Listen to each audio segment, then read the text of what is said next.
Hello students, welcome to my channel. आज मैं आपके लिए लेके आया हूँ ट्रिग्नोमेट्री का। अब हम आज से करेंगे सीधी एक्सरसाइज को सॉल्व करना स्टार्ट करेंगे, क्योंकि इसका कुछ बेसिक जो है वो तो मैंने आपको कल थोड़ा सा करा दिया था, जिससे कि आपका थोड़ा सा रिवीजन हो गया होगा।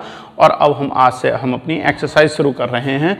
एक्सरसाइज है हमारी 8.1 और जो हमारी जो ट्रिग्नोमेट्री की यूनिट जो दी है उसका नाम है इंट्रोडक्शन टू ट्रिग्नोमेट्री, यानी ट्रिग्नोमेट्री से आपका परिचय कराया जा रहा है। इसके अंदर बेसिक एक्सरसाइज है, ज़्यादा टफ वाली नहीं है। इससे आगे जैसे जैसे आप जाओगे थोड़ा थोड़ा लेवल जो है आपका बढ़ता चला जाएगा। तो स्टूडेंट यहाँ पर ये 8.1 एक्सरसाइज जो है ये इंग्लिश मीडियम की जो आपकी एनसीईआरटी की बुक है उसमें पेज नंबर 180 पर मिलती है, और हिंदी मीडियम वाली बुक पर पेज नंबर 200 पे ये एक्सरसाइज आपको दी हुई है। तो स्टूडेंट्स आइए सॉल्व करते हैं। हमारा the first question is in triangle ABC angle right angle at B, दो AB is equal to 24 centimetre, BC is equal to 7 centimetre determine. हमें जो वैल्यू जो निकालनी है यहाँ पर देखिए स्टूडेंट्स, मैंने हिंदी मीडियम का भी क्वेश्चन में, क्योंकि एक ही वीडियो में मैं दोनों को कवर करना चाह रहा हूँ, तो मैंने क्वेश्चन जो है वो इंग्लिश में भी लिखा हुआ है, हिंदी में भी लिखा हुआ है। देखिए इसके अंदर कुछ बहुत ज़्यादा स्टेटमेंट हमें लिखने की ज़रूरत होती नहीं है, सॉल्यूशन सबके एक ही तरीके से हैं, तो इसलिए हम इन्हें एक ही बार में सॉल्व करते चलेंगे। तो स्टूडेंट्स आइए सॉल्व करते हैं। तो हमें यहाँ से जो दिया हुआ है, देखिए त्रिभुज ABC जिसका कोण बी जो है क्या है वो समकोण दिया हुआ है। तो हम एक ट्राइंगल बनाएंगे।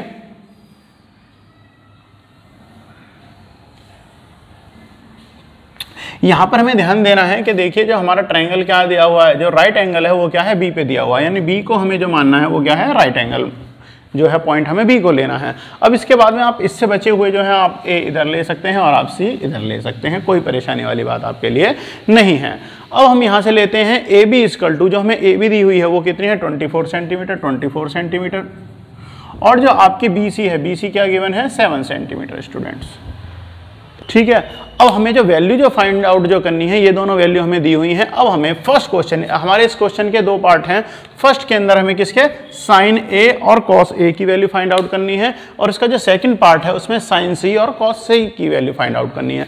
तो स्टूडेंट जैसा कि मैंने आपको बताया था, इसमें सबसे पहले हमें क्या करना है, पाइथागोरस थ्योरम यूज करेंगे, और पाइथागोरस थ्योरम यूज करके हम इसका H जो है यानी हाइपोटेनस की हम वैल्यू इसमें फाइंड आउट कर लेंगे। हिंदी वाले बच्चों के लिए मैं बता दूं, इसमें से कर्ण की वैल्यू हम जो है इसमें से फाइंड आउट कर लेंगे। ये हमारा बेस है और ये क्या है हमारा हाइट या एल्टीट्यूड, या हम यहां से लिख सकते हैं इसकी ऊंचाई या लंब, कुछ भी कह सकते हैं हम इसे।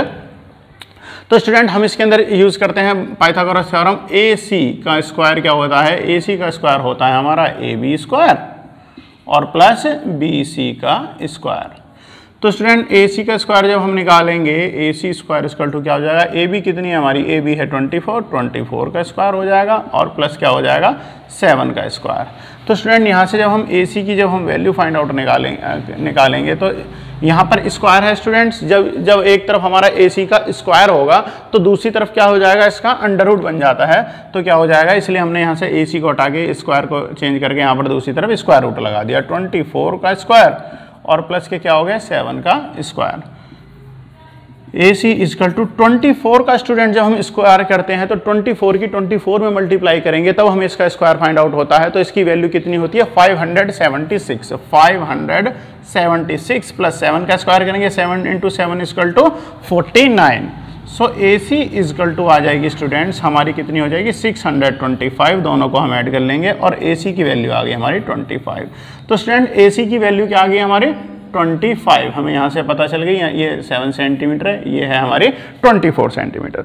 अब स्टूडेंट्स हमें करना क्या है, हमें सबसे पहले जो इसके अंदर जो वैल्यू जो हमें फाइंड आउट करके रखनी है, हम वैल्यू लेंगे साइन A कॉस A। तो इसके अंदर ध्यान दीजिए यहाँ पर जो हमारा एंगल है वो क्या यूज कर रहे हैं हम A यूज कर रहे हैं। तो स्टूडेंट्स हमें इससे मतलब है A से हम निकालना स्टार्ट करेंगे। तो ये डायग्राम जो हो जाएगा, अब मैं आपको A के अकॉर्डिंग करता हूं तो ये इस तरीके से है, ये थोड़ा सा मूव कर जाएगा, यानी कि इस कंडीशन में हमारा क्या हो जाएगा B, देखिए जो हमारा ट्राइंगल जो हमारा एंगल है वो तो हमारा रह जाएगा B ही, जो राइट ट्राइंगल है ये B, A जो है हमारी ये बेस बन जाएगा और C हमारा इधर चला जाएगा। तो ये ध्यान दीजिए हमें एंगल वाइज करना है, तो हम अभी यहाँ पर A के अकॉर्डिंग सॉल्व करना चाह रहे हैं। तो A हमने यहाँ ले लिया। अब स्टूडेंट देखिए हमारे AB जो है, AB की वैल्यू कितनी होगी 24 यहाँ आ गई, और जो हमारा हाइपोटेनस तो वही रहा 25 और ये हो गई 7। तो स्टूडेंट्स अब हमें इस वाले डायग्राम के हमने थोड़ा सा जो डायग्राम जो है वो थोड़ा सा मॉडिफाई कर दिया है और हमने थोड़ा सा टर्न कर दिया है, तो हमारा नया डायग्राम जो होगा वो ये है। अब हम इसके अकॉर्डिंग सॉल्व करेंगे। तो स्टूडेंट जैसा कि मैंने आपको पहले भी बताया था, इसके अंदर अगर हम वैल्यू जो निकालते हैं LAL अपॉन क्या निकालते हैं KKA, यानी कि जो साइन की वैल्यू होती है, ध्यान दीजिए साइन A की वैल्यू क्या हो जाएगी हमारी, यहाँ से साइन A की वैल्यू हो जाएगी, हम यहाँ से इनकी वैल्यू को पुट कर देंगे। साइन A इक्वल टू हो जाएगा लंब बटे कर्ण। स्टूडेंट्स लंब यानी कि मैं आपको बता दूं एल्टीट्यूड, लंब क्या है हमारा एल्टीट्यूड, तो यहाँ पर लंब कितना हो गया 7 अपॉन कर्ण यानी हाइपोटेनस, हाइपोटेनस कितना है हमारा 25, तो साइन A की वैल्यू हो गई 7 अपॉन 25। अब इनटू है, इनटू लगा लीजिए। कॉस A की वैल्यू आपसे पूछिए, कॉस की वैल्यू हो जाएगी आपकी आधार बटे कर्ण, यानी कि आधार बटे कर्ण बोले तो कॉस की वैल्यू हो जाएगी आपकी कॉस थीटा, यहाँ पर जो होता है आधार यानी कि बेस अपॉन कर्ण यानी हाइपोटेनस। तो बेस कितना है हमारा यहाँ पर AC है, यानी बेस कितना हो गया हमारा 24 और अपॉन इसके कर्ण की हाइपोटेनस की वैल्यू कितनी है 25। तो स्टूडेंट यहाँ से अगर हम गौर करें तो हम या तो हमसे इन दोनों की वैल्यू पूछी थी मल्टीप्लाई करके, यहाँ आ जाएगी, वरना हम इन दोनों की मल्टीप्लाई करके भी लिख सकते हैं आगे तक अगर हमें सॉल्व करना है। तो 25 भी 25 में मल्टीप्लाई होगी, 625 हो गया, और यहाँ पर क्या हो जाएगा 24 की 7 के अंदर क्या करेंगे मल्टीप्लाई कर देंगे। तो 7 के जो 24 में 7 की मल्टीप्लाई कर लीजिए, तो स्टूडेंट यहाँ से क्या हो जाएगा 7 4 जा,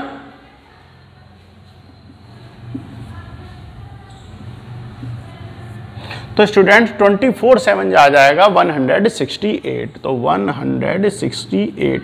स्टूडेंट्स आप यहाँ पर भी इस आंसर को छोड़ सकते हैं, वरना आपके आंसर बुक के अंदर जो है क्वेश्चन वो यहीं पर छोड़ा हुआ है, यही आपका आंसर है। अब हम इसका करते हैं सेकंड पार्ट। अब हम जब इसका सेकंड पार्ट करेंगे तो सेकंड पार्ट के लिए हमें क्या करना है, हमें साइन C और कॉस C की वैल्यू फाइंड आउट करनी है। तो स्टूडेंट्स फिर जो हमारा जो डायग्राम बनेगा, ये हमने ध्यान दीजिए हमने एंगल A के लिए बनाया था, C के लिए हमारा यही वाला डायग्राम हमारा काम करेगा।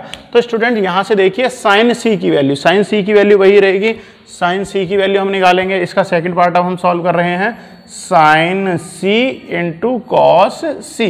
तो साइन C की वैल्यू क्या हो जाएगी लंब बटे कर्ण। तो स्टूडेंट्स इसके अंदर लंब क्या है, लंब है हमारा 24, यानी कि हमारा क्या है, हम इसमें हाइट क्या है हमारी, एल्टीट्यूड क्या है 24, तो 24 अपॉन, और इसके बाद में क्या है आपका हाइपोटेनस तो हमारा सेम ही रहेगा 25 रहेगा, 25 इंटू, अब कॉस C की वैल्यू फाइंड आउट करने के लिए बोली है, तो कॉस में जो वैल्यू आएगी वो क्या आएगी आधार बटे कर्ण, आधार कितना है 7 है, और इसमें जो है आपका कर्ण हाइपोटेनस की वैल्यू कितनी है 25। तो स्टूडेंट यहाँ पे भी जो हमारा आंसर आ जाएगा वो क्या आ जाएगा 24 अपॉन 25 इंटू में दे रखा है 7 अपॉन 25। तो इस तरीके से स्टूडेंट हमारा इसका फर्स्ट पार्ट और जो सेकंड पार्ट है दोनों हमारे इसके हमने सॉल्व कर लिए हैं। तो स्टूडेंट्स अब हम इसका सॉल्व कर रहे हैं क्वेश्चन नंबर 2। क्वेश्चन नंबर 2 में क्या दिया हुआ है, क्वेश्चन नंबर 2 हमें दिया हुआ है इन फिगर, हमें एक बुक के अंदर जो है फिगर दी हुई है क्वेश्चन नंबर 2 के अंदर 8.13 पर दी हुई है। फाइंड द वैल्यू, इसके अकॉर्डिंग जो हमें वैल्यू निकालनी है tan P minus cot R की वैल्यू हमें फाइंड आउट करनी है। हिंदी मीडियम में ये क्वेश्चन किस प्रकार से दिया हुआ है, आकृति 8.13 में tan P minus cot R का मान ज्ञात कीजिए। तो स्टूडेंट ध्यान दीजिए हमें यहाँ पर एंगलों पे सबसे पहले फोकस करना है। यहाँ पर जो हमें एंगल दे रखा है वो दिया हुआ है P, तो हमें एक डायग्राम जो है वो P के अकॉर्डिंग बनाना होगा और एक डायग्राम जो है हमें R के अकॉर्डिंग बनेगा। तो इट मीन्स 2 डायग्राम होंगे स्टूडेंट्स। अभी हम स्टार्टिंग में करने के लिए आपको अलग अलग डायग्राम से समझा रहा हूँ मैं, फिर आप जैसे जैसे करते जाओगे आपके माइंड के अंदर खुद सेट होता चला जाएगा कि किस एंगल के अकॉर्डिंग डायग्राम जो है वो किस तरीके से ट्रांसफॉर्म हो जाएगा। तो स्टूडेंट यहाँ पर बात करते हैं हम एंगल P के अकॉर्डिंग। तो स्टूडेंट देखिए हमने यहाँ पर ये एंगल P के अंदर पहले से ही हमने ये डायग्राम बना लिया है। एंगल P के अकॉर्डिंग जब हम बनाएंगे तो हमें देखिए हमने एंगल P के अकॉर्डिंग डायग्राम जरूर बना लिया है, बट जो हमारी वैल्यू जो दी हुई है लाइक PQ हमें 12 सेंटीमीटर दिया हुआ था, तो देखिए हमने PQ 12 सेंटीमीटर ही रखा है, और PR की वैल्यू जो है PR की वैल्यू हमें 13 दी हुई है तो हमने 13 ही रखी है। तो स्टूडेंट सबसे पहले हमें क्या करना है, सबसे पहले हमें करना है इसकी थर्ड वैल्यू जो है ये यानी QR की वैल्यू हम फाइंड आउट करेंगे। तो स्टूडेंट हम यहाँ से वैल्यू फाइंड आउट करते हैं सबसे पहले QR की वैल्यू। तो QR जो है QR हो जाएगा हमारा अगर हम पाइथागोरस थ्योरम यूज़ करेंगे तो देखो पाइथागोरस थ्योरम जब हम यहाँ पे यूज़ करेंगे हाइपोटेनिस का स्क्वायर, तो हाइपोटेनिस क्या है यहाँ पर, सॉरी हाइपोटेनिस है यहाँ पर आपका पी आर का स्क्वायर क्या हो जाएगा, इक्वल टू पी क्यू का स्क्वायर हो जाएगा और प्लस क्या हो जाएगा, क्यू आर का स्क्वायर। अब स्टूडेंट जब हम यहाँ से क्यू आर निकालेंगे, क्यू आर का अगर हम स्क्वायर करेंगे तो क्या हो जाता है, वो हाइपोटेनिस में से जो होती है, जो दूसरी भुजा होती है वो माइनस हो जाती है। तो हमारी हाइपोटेनिस क्या है, पी आर का स्क्वायर माइनस क्या हो जाएगी, दूसरी भुजा पी क्यू या क्यू, हाँ तो हमारी दूसरी भुजा क्या है, पी क्यू का स्क्वायर, पी और क्यू का स्क्वायर हो जाएगा। अब यहाँ से जैसा हम सॉल्व करते हैं कि हम इसका स्क्वायर रूट अगर हम यहाँ से हटाते हैं, क्यू आर इक्वल टू क्या हो जाएगा, स्क्वायर रूट हो जाएगा हमारा पी आर का स्क्वायर और माइनस के पी क्यू का स्क्वायर। तो स्टूडेंट यहाँ से हम वैल्यू पुट कर देते हैं, पी आर की वैल्यू है 13, तो 13 का स्क्वायर हो जाएगा और माइनस पी क्यू की वैल्यू कितनी है, 12 है, तो 12 का स्क्वायर हो जाएगा और दोनों पे क्या हो जाएगा, स्क्वायर रूट हो जाएगा। तो 13 का स्क्वायर क्या होता है, 169 और 12 का स्क्वायर होता है 144, दोनों को माइनस करेंगे तो क्या आ जाएगा 25 और 25 का जो अंडर रूट होता है वो क्या आ जाएगा हमारा 5। तो स्टूडेंट्स जो हमारी ये जो वैल्यू जो आई है वो क्या आ गई 5, जो हमारी थर्ड जो हमें साइड जो निकालनी थी उसकी वैल्यू कितनी हो गई, 5 वैल्यू हो गई। ओके स्टूडेंट्स, अब हम इससे आगे सॉल्व करते हैं। मैं इस क्वेश्चन को यहाँ पर सॉल्व किए देता हूँ क्योंकि बाकी में तो हमारा आ गया डायग्राम, ठीक है। तो स्टूडेंट अब हम जब यहाँ से सॉल्व करेंगे हमें निकालना है tan p minus cot r की वैल्यू। तो मैंने यहाँ पर पहले से लिखा हुआ है कि tan p के अकॉर्डिंग, tan p देखो इस वाले डायग्राम में tan p के अकॉर्डिंग tan बराबर क्या होता है, tan बराबर होता है हमारा जो होता है altitude upon base Q R. तो हमारे यहाँ पर एल्टीट्यूड क्या है आर क्यू, तो देखो क्या है आर क्यू या क्यू आर, तो हम इन दोनों की वैल्यू रख लेते हैं tan p इजकल टू क्या है हमारा क्यू आर या आर क्यू बटे हमारा जो है नीचे क्या है बेस पी क्यू या क्यू पी, वही वो भी सेम हो जाएगा पी क्यू। तो हम इन दोनों की वैल्यू रखे देते हैं, ये कितना हो गया 5/12।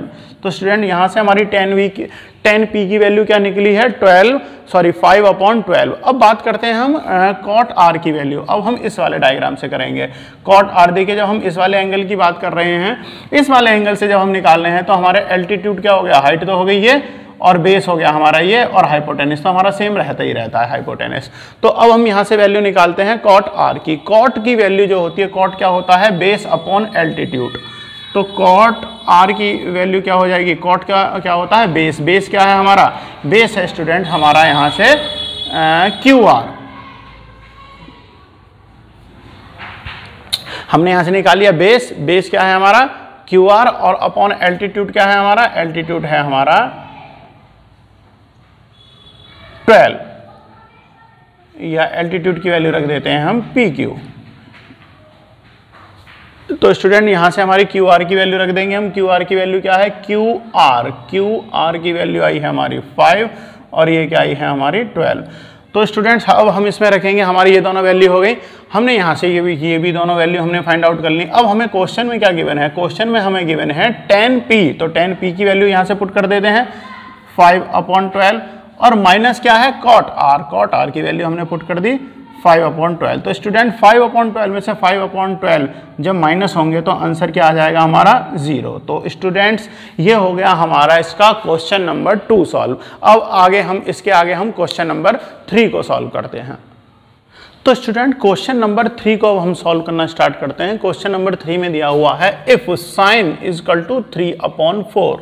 तो कैलकुलेट हमें करके क्या बताना है, फाइंड आउट करनी है हमें यहाँ से वैल्यू cos a और tan a की। तो स्टूडेंट यहाँ पर देखिए एंगल दोनों के अंदर सेम है, एक ही बात कर रहे हैं, इसलिए हमें डायग्राम को ट्रांसफॉर्म करने की जरूरत नहीं है, हमारा एक ही डायग्राम से हमारा काम चल जाएगा। तो स्टूडेंट्स हम यहाँ पर एक डायग्राम ड्रॉ कर लेते हैं। हमने यहाँ पर यह डायग्राम ड्रॉ कर लिया एक। तो देखिए एक ही बात कर रहे हैं तो यहाँ पर एक एंगल ए जरूर बनाएंगे हम यहाँ से। ये हो गया ए, ये हमारा हो गया बी और ये यहाँ से हमने निकाल लिया अपना सी। तो स्टूडेंट यहाँ से हमें जो वैल्यू दी हुई है, हमें साइन ए की वैल्यू दे रखी है 3/4। तो साइन की वैल्यू जो होती है, साइन बराबर क्या होता है, साइन ए इजकल टू होता है बी सी, इसमें क्या हो जाएगा बी सी अपॉन ए सी। देखिए तो यहाँ से जो एल्टीट्यूड की वैल्यू क्या है हमारी BC और अपॉन AC, तो हम BC अपॉन AC की वैल्यू फाइंड आउट कर लेंगे। हमें गिवन है BC की वैल्यू क्या दी हुई है, देखिए यहाँ पर जो 3 जो वैल्यू दी हुई है, इट मीन्स ये वैल्यू किसकी है, BC की। BC की वैल्यू हमें गिवन है 3 और AC की वैल्यू क्या गिवन है हमें 4। तो BC और AC की वैल्यू हमें गिवन है। अब हम यहाँ से निकालेंगे अपना AB की वैल्यू, और हम इसमें क्या करेंगे, पाइथागोरस थ्योरम हम इसके अंदर पुट कर देंगे। AC इक्वल टू मैं डायरेक्ट पुट कर दे रहा हूँ, AC इक्वल टू क्या हो जाएगा हमारा, AC का स्क्वायर हो जाएगा अंडर रूट में हो जाएगा आपका, सॉरी हम AC नहीं निकाल रहे हैं, हमें निकालनी तो AB है।